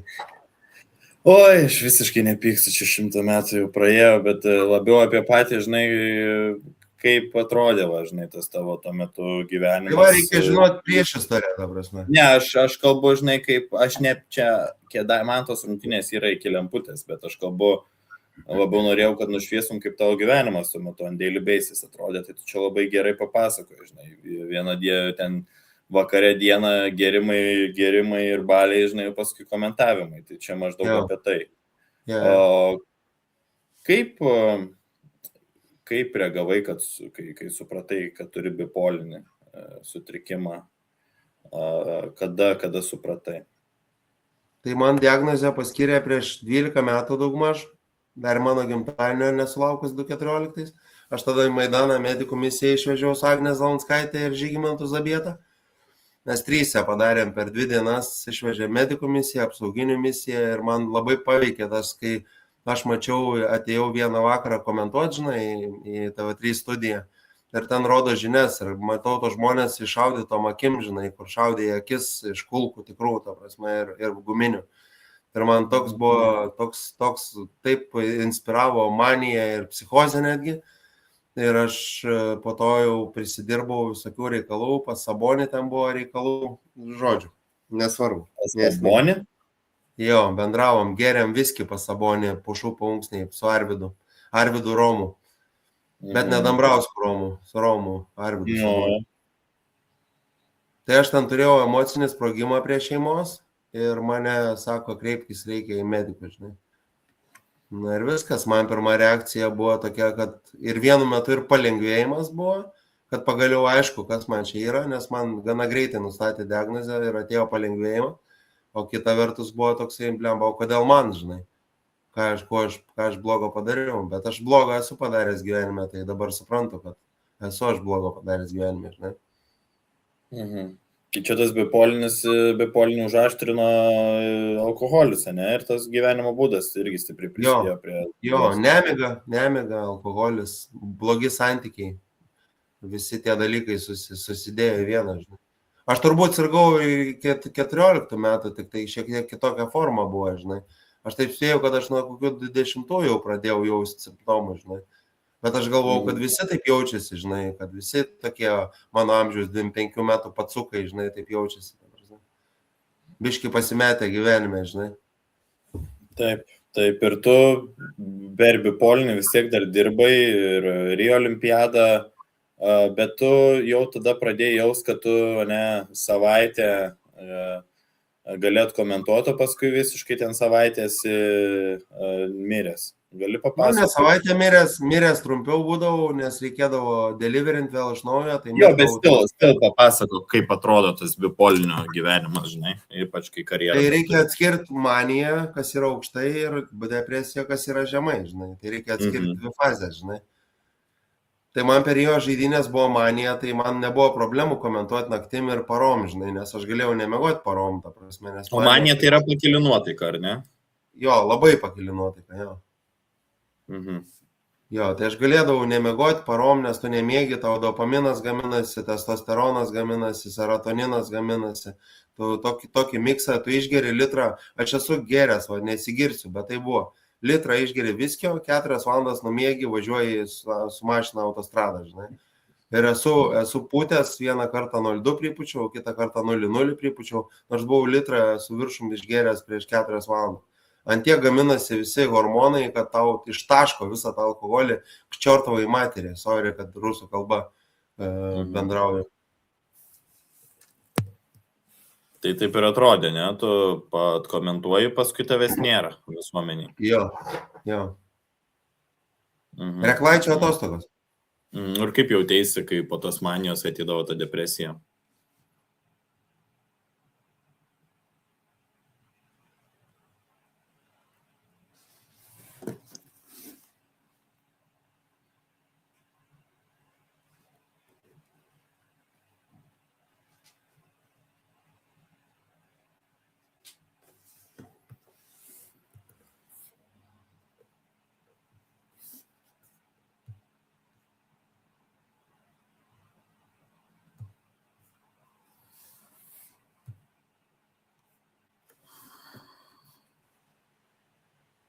Žodžiu, Gustavo, turėsi pakarpyti. Pas mane rodo, kad normalus internetas. Pakarpysiu, viskas tvarkoja, čia nėra problemų. Tai ką aš klausiu? Kaip atrodo depresija? Mhm. Depresija atrodo daug šudiniau negu manija. Maždaug 1 milijoną kartų šudiniau. Tai pavyzdį duok, kaip tu jausdavais po tų visų euforijų ir komentavimų. Išsiskyriau su savo pana 2015 metais, savo gyvenimo moteriam, tuo metu man taip atrodė, žinai. Ir aš kritau į depresiją, pirmą tokią rimtesnę, 2014 metų dar, tai 15 dar rimtesnė buvo. Tai aš atsimenu, gulėdavau tuščių šaldytuvų, neidavau parom, ta prasme, teta pas mane atvažiuodavo, bandydavo mane išvilkti lauką, aš neidavau niekur. Ta prasme, man sriubos padarydavo, tai aš sriubos 3 šaukštus pasrėpdavau ir atgal į lovą, žinai. Ir vienintelė mirtis, kaip užbaigti šitą egzistenciją, žinai. Ir tai tęsdavo mėnesiai, žinai. Mėnesiai. Aš nesimaudydavau,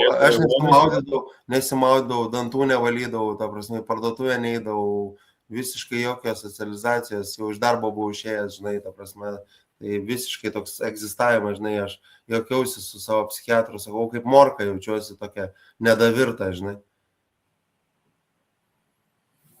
Ir tai taip ir atrodė tas tavo downfallas, ne?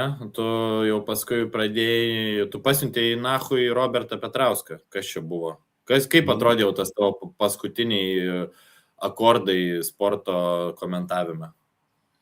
Robertas Petrauskas įsižeidė, kai aš parašiau, kad gerai bus, kad komentuos Europos čempionatą 2015 berods, ar man atrodo, kad komentuos du komentatoriai, o ne vienas, žinai. Tie 2 komentatoriai Rainys ir Kunigėlis berods buvo. Atsimenu. Aš parašiau tą dalyką, Petrauskas ten mane išvadino TV3 samdiniu ir visą kitą, ir aš jau pasiunčiau nachui, nes pas mane manija buvo, žinai.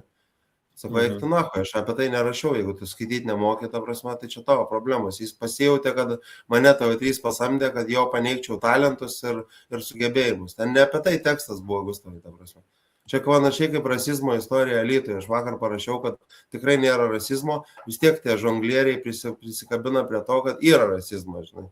Nu, ta prasme, apie ką mes kalbam, žinai.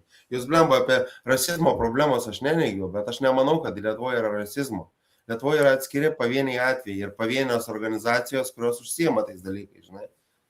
Tai taip ir su Petrausku, jis akivaizdžiai nenorėjo suprasti teksto ir prisipiso prie manęs, taip liaudiškai tariant, žinai.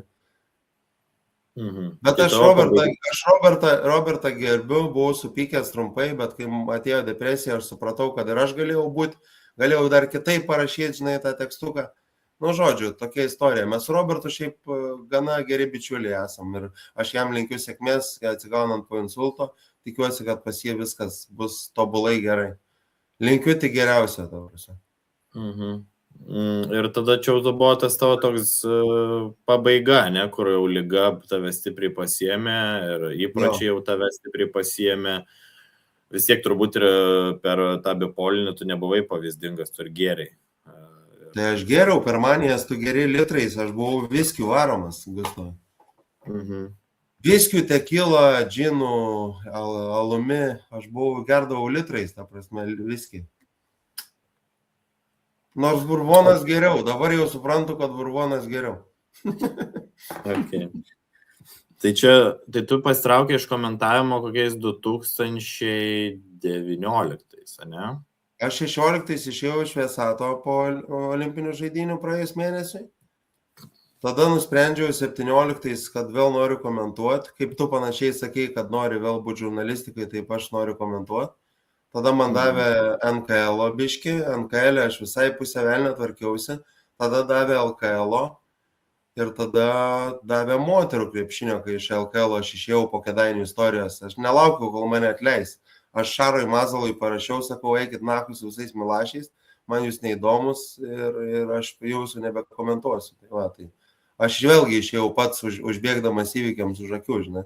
Bet tas eikit nahui buvo toksai irgi pats supranti, kad čia alkoholis ir lyga ir tas toks susireikšminimas. Jo, tai faktas, aš neneigiu to dalyko, tai čia whatever, žinai. Tai tada dar paskui dar buvo, pakomentavau futzalo vieną kartą, moterų krepšinio pakomentavau gal kokias 5-6 rungtynės, tai čia kokie bus 21 metai, kai aš išėjau iš komentavimo jau iki dabar, žinai. Ir, kalbant apie tą tavo potencialą, sutinki, kad prašvaistėjai savo auksinius talento metus ir savo potencialą prašvaistėjai alkoholiui ir lošimam ir tuštybei ir galėjai būti daug geresnis. Sutinki su tuo? Dėl tuštybės aš nesutikčiau, Gustavai. Tuštybė pas mane buvo 2013-2014, gal sakyčiau. Po to tuštybės neliko, ta prasme. Aš supratau, kad karjera nėra pats svarbiausias dalykas, statusas nėra svarbiausias, tai dirbtiniai draugai nėra svarbiausia, šlovė nėra svarbiausia gyvenime. Tai dėl tuštybės aš nesutikčiau. Dėl kitų dalykų sutinku. Bet kad aš prašvaiščiau, tai faktas, bet kita vertus aš dar netoks senas, Gustavai. Tai. Faktas, kad tu nesi toks senas ir dar tau gyvenime, sakiam, 1 metai čia, žinai, esi jaunas žmogus, bet, kaip sakoma, žinai, daug tiltų sudeginta, daug reputacinių dalykų ir nuomonių sugadinta. Žinai, ką reiškia žodis pontifikas? Popiežius yra apibūdinamas tokiu žodžiu pontifikas. Tiltų statytojas. Tilto tarp dangaus ir žemės statytojas, kitaip tariant, yra pontifikas. Aš daug tiltų sudeginau, kai kurių nebeatstatinėsiu, bet Gustavai, jeigu tu labai nori, nėra tokio tilto, kuriuo tu sudeginęs neatstatytum. Nėra. Simpliai nėra. Su kai kuriais, su Ramanauskais, su Jankevičiais, su Ambrazevičiais aš tiltų niekada neatstatinėsiu ir nei jie atstatinės, nei aš atstatinėsiu, ta prasme. Bet aš su daug žmonių esu atstatęs šiuo metu tiltus ir su dar daugiau atstatysiu. Taip, kad nebijau, kad Reklaitis gali pontifikų pabūti laiks nuo laiko. Tai faktas, kad tu gali, bet supranti, aš kalbu apie tą karjerą prieš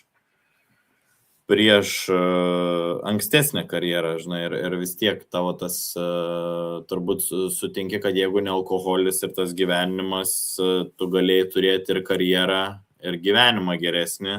Bet matai, Gustavai, aš nesijaučiau laimingas, dėl to aš geriau, dėl to aš lošiau, kad jaučiausi nelaimingas. Ar tu supranti šitą tezę?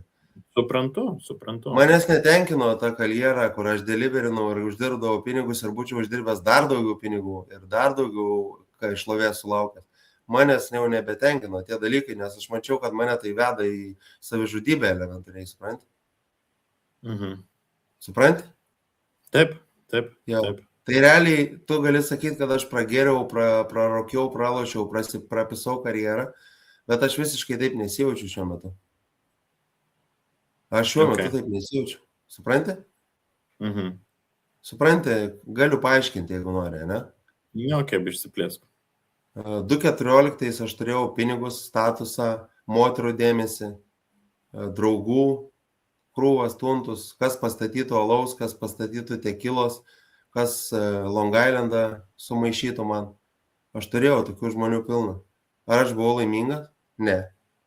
Šiuo metu aš turiu 700 eurų per mėnesį, neturiu santykių, neturiu šlovės, neturiu statusą, neturiu draugų tiek daug, kaip turėdavau 2014. Ar aš esu laimingas? Taip, aš esu laimingas. Taip, tai gyvenimą yra svarbiausia. Tai, manau, žinai, aš šiaip džiaugiuosi, kad tu laimingas dabar. Ir aš suprantu, kaip tu jauties, nes aš dabar taip pat jaučiuosi. Ir aš esu daug laimingesnis, nei buvau savo geriausiais karjeros metais, tai čia 2025. Žiūrėk, žinai frazę iš Counting Stars dainos One Republic? Aš žinau šitą dainą, bet nežinau frazės. Everything that kills me makes me feel alive. Viskas, kas mane žudo, verčia mane jaustis gyvų. Visiškai šita frazė yra auksinė, ledinė, rubininė, nežinau, smaragdinė. Ji yra teisybė. Mane žudo rūkimas, bet aš jaučiuosi gyvas rūkydamas, supranti? Taip. Paaiškinti plačiau, ar nebūtinai? Aš suprantu. Na. Tai ką pasakytum Gedui, kuriam 19 ir jis ką tik atvažiavęs į Vilnių? Stokį istoriją. Kodėl? Manau, kad ramesnis būtų mano gyvenimas buvęs. Ne tiek audrų, ne 1000 vietrų, kaip Jessica Shai dainuoja, žinai. Mano gyvenimas 1000 vietrų šiaip jau yra, žinai. O būtų istorijoje, aš būčiau gal net ir žurnalistų tapęs, nes tampa žmonės istoriją pabaigę žurnalistai, žinai. Labai nemažai. Žinau labai talentingą žmogų, kuris studijuoja dabar istoriją ir yra žurnalistas. Nu va. Tai va. Tai pasakyčiau, stokį istoriją, stokį politikos mokslus, pasakyčiau tai šitą dalyką. Gailiesi dėl kažko? Ne. Žinai, dėl ko gailiuosi? Dėl savo gyvenimo meilės, kad mano liga ir mano ekscesai, mano egzibicionizmai sužlugdė tos santykius. O dėl to gailiuosi. Dėl šeimos biškai gailiuosi, kad jos skaudinau ir iki šiol skaudinau vietom. O dėl tų dalykų gailiuosi. Dėl karjeros, dėl pinigų, dėl praloštų pinigų, dėl pragertų pinigų. Jokio gailesčio nėra, Gustavai. Tai buvo pamokos, 1000 vietrų, kurias reikėjo atlaikyti, kad dabar tapčiau to ąžuolo, kuris stovi ramiai savo šaknyse, žinai. O tai kodėl tu, pavyzdžiui, sakai, kad tu buvai nelaimingas dėl karjeros, pavyzdžiui, kur tikrai tu mylėjai, ką tu darei, bet kodėl tu nesijautei gerai? Aš nežinau, negaliu paaiškinti. Manęs tai neteikdavo džiaugsmo. Ta prasme, ir teikdavo džiaugsmą, kad fainai deliverini, bet ir neteikdavo tuo pačiu metu. Okay. Kažko man trūko gyvenime, žinai. Nes aš iki šiol galvojau, kad tau karjera čia yra toks gailestis, žinai, dėl to, kad tu ją praradai ir paleidai. Nu, bet sutinki, kad savo talentą prašvaistei šitam dalykam. Dalį prašvaiščiau, jo. Dalį prašvaiščiau, tai faktas. Bet nesu toks senas, kad negalėčiau comeback'inti. Faktas, tai tau iki 41 metų. Tai čia dabar va puikiai parodėjai. Neminėk to skaičiaus, man taip baisu, blem. Čia kem 1, žinok, mano mamai kem 9, bus 50 šiemet ir jinai labai gerai jaučiasi ir viskas labai gerą gyvenimą. Gustavo mama, linkėjimai, ačiū, kad žiūri. Linkėjimai mama. Tai va, tai ir kaip dabar tu gyveni, ta prasme, kaip pavyko nuo to dugno, kai tu išėjai iš komentavimo ir iki dabar per tuos, kiek čia, 4 metus kokius, ne, 5 metus. Kaip tu per tuos 5 metus, nes aš atsimenu tave 2021 metais, mes jau buvom pradėję bendrauti, aš buvau jaunas tada sporto žurnalistas, tu buvai žmogus, kuriam patiko mano rašymas ir tu man parašėjai, aš atsimenu. Jo. Ir tuo metu tu ten buvai nevaldomas. Tu buvai ten visus siuntiniai nahui, buvai piktas, agresyvus, blokuodavai mane, blokuodavai kitus. Kaip dabar tu esi kitoks? Tau to epizodo dar užeina. Tai dabar man yra epizodas, Gustavai. Aš ne apie maniją, aš kalbu apie depresiją. Depresijos užeina, bet jos trunka trumpai ir tada būna 25 metai man buvo geriausi sveikatos prasme nuo kokių 2010 turbūt.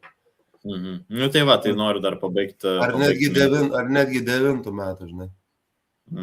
Tai va, noriu pabaigti mintį, kad tu prieš 5 metus buvai toks, labai toks in and out, dabar esi labiau pastovesnis, galbūt netoks euforinis, bet gedas, su kurio galima pasišnekėti. Tai Kas pasikeitė per tos 5 metus? Kaip tu suvaldėjai savo ligą ir savo gyvenimą?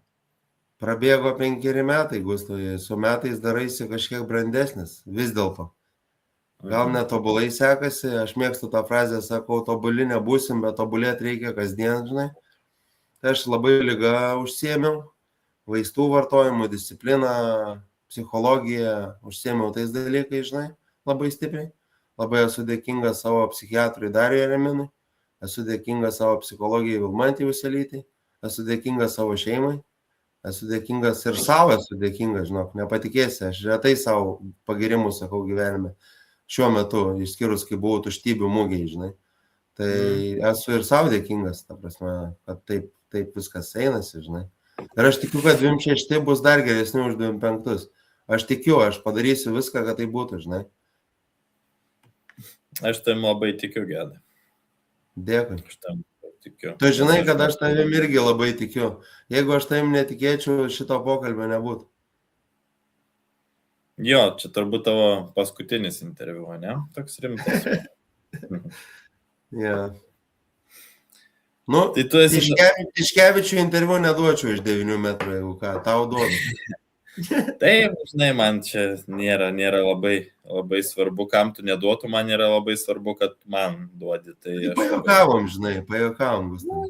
Ja, suprantu. Gal nevykusiai, gal pjuvenos, ne mediena, o pjuvenieną. Šiaip nemažai žmonių žino Gedą Reklaitį ligoje, daug kas jį peikia, vadina psichiniu ligoniu. Aš taip, jeigu taip jau nuoširdžiai šnekant, žinai, be jokių filtrų, aš neturiu dabar jokios baimės, kadangi nedirbu niekur, nu, ta prasme, žurnalistinė prasme, tai 15 min praeitais metais aš norėjau tave pasikviesti į pokalbį, į podcastą ir šitą istoriją padaryti per 15 min platformą savo laidoj be driblingo. Aš galvoju, kad tai yra įdomu ir jeigu galima kalbinti Gedvydą Vainauską dėl rasizmo, nu, tai tikrai galima pakalbinti, jeigu Jakilaitis norėjo kalbinti Gorbačiovą, kuris Lietuvai yra pridaręs baisių dalykų. Ir jo užsakymų tankai važinėjo, žinai, sausio 13, tai kodėlgi negalima pakalbinti Gedimino Reklaičio, bet 15 min pozicija buvo tuo metu kitokia ir, nu, realiai aš jaučiau spaudimą tavęs nekalbinti ir aš negalėjau tavęs pakalbinti, nes tu ten buvai kažką ten pasiuntęs nahui, nu, tokius asmeniškumus, žinai, nuėjęs, kur visi mes esam, turim tokių asmeniškumų, žinai. Tai aš negalėjau to padaryti, nes daug kas šiaip tave laiko tokiu, nu, žinai, tipo, impulsyviu, agresyviu, piktu, kartais ir psichiniu, bet aš tave pažįstu visiškai kitokį, absoliučiai kitokį, nes aš žinau, koks tu esi, aš su tavim pabendrauju, aš esu tau davęs ir šansų, nurašęs daug dalykų ant ligos, nes aš žinau, kad tu iš tikrųjų to nelinki niekam ir esi geras žmogus. Kodėl tarp viešo ir privataus Gedo Reklaičio yra toks disonansas? Žinai, mes visi esam kaukėti plėšikai viešam gyvenime. Mes esam Zoro variantai viešam gyvenime. Visi mes esam viešam gyvenime tokie, nežinau. Nepaneigsi. Netgi tie žmonės, kur sako, aš visada nuoširdus ir visą kitą, man labai juokina, kai sako, man pajabatant visų nuomonę, žinai, man panašiai, man pokojant visų nuomonę. Tai kodėl tu iš ryto į dušą lendi, jeigu tau pajabatant visų nuomonę? Kodėl tu dažaisi, būdamas moteris, jeigu tau pajabatant visų nuomonę? Ta prasme, gal dėl savęs? Bijau, kad nežinau. Mantas Katleris kitokiuose pasikalbėjimuose, kuriuos mes pradėjom su Bertuliu 2014 kovo mėnesį, pasakė, kad jeigu moterų nebūtų, vyrai lakstytų po mišką su ragiukais ir nesipraustų, netupės vandenį. Ir čia yra teisingiausia frazė pasakyta ever Manto Katlerio. Visiems mums rūpi, ypač ką galvoja mūsų artimiausi žmonės, mums tikrai rūpi. Ir visi tie, kurie aiškina, kad pajabat ir nesvarbu, kad man pokant ant visų nuomonės, yra tokie melagiai, visų pirma savo. Visų pirma, jie meluoja savo. Supranti, Gustai? O kodėl aš esu skirtingas? Todėl, kad man tai patogu gyventi. Todėl, kad aš noriu tik tikriem žmonėm būti tikras. Aš nenoriu būti netikriem žmonėm tikras. Aš nenoriu eikvoti savo energijos netikriem žmonėm. Aš nenoriu tuštybių mūgiai eikvoti savo nuoširdumo. Suprantate? Tai va, toks yra atsakymas. Aš tikriem žmonėm galiu rodyti savo tikrą veidą. Tau galiu rodyti, savo šeimai galiu rodyti, ramintai galiu rodyti, žinai. Ta prasme, nežinau, kam dar ten. Agniui galiu rodyti, Justui Kučinskui galiu rodyti, Stasijui Vaitoniui, galiu Gintarui Radauskui, Mantui Mačiui, Darko Jakimovskijui iš Makedonijos galiu rodyti. O tiem žmonėm aš galiu rodyti tikrą veidą. Tikrai ne Ambrazevičiam, tikrai ne Ramanauskam, tikrai ne Tiškevičiam, tikrai ne Pakėnam, tikrai ne Rimkam, tikrai ne Milašiam ir panašiai. Tai va, aš jiem niekada ir nerodysiu, aš visada būsiu kietas plėšikas ir siūsiu jas nahui, kaip siunčiau, taip ir siūsiu. Jeigu prireiks, jeigu subręs reikalas. Pastaruoju metu nebesubręsta, aš nebesu nei piktas, nei agresyvus. Čia yra seni dalykai, o kad žmonės gyvena praeitimi, tai čia yra jų problemos, o ne mano.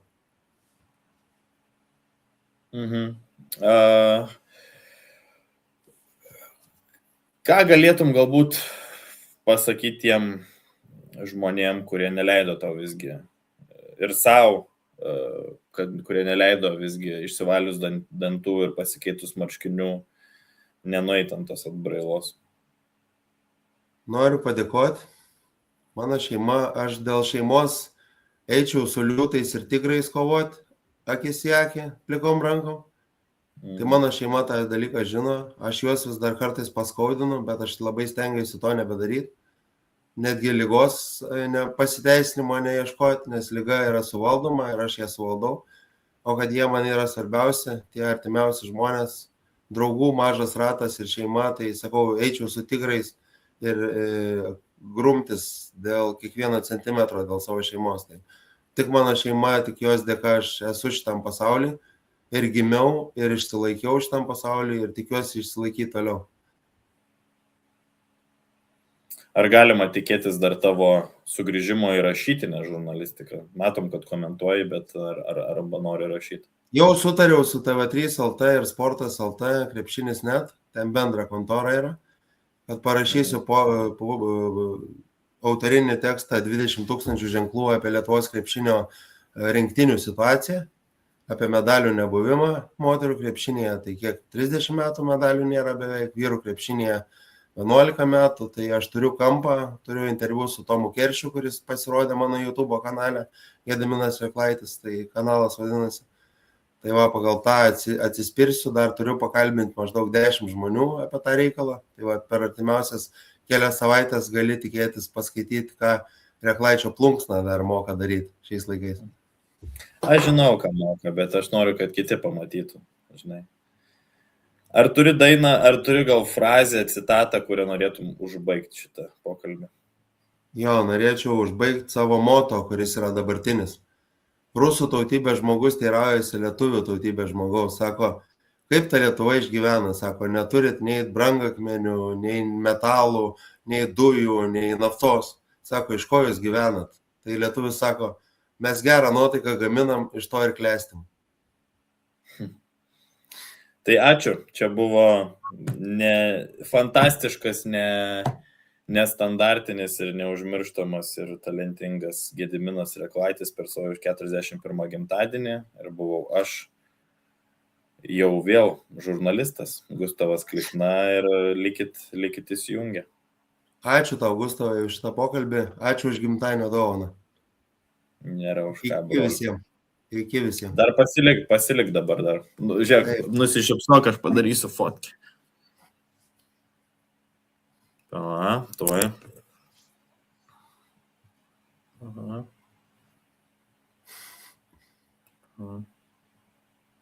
Tuoj, blemba, tu biški šypsokis.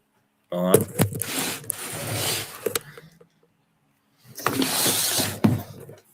Labai tu čia nuoširdžiai darai, Gustavai.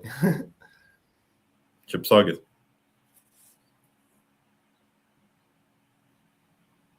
Ačiū.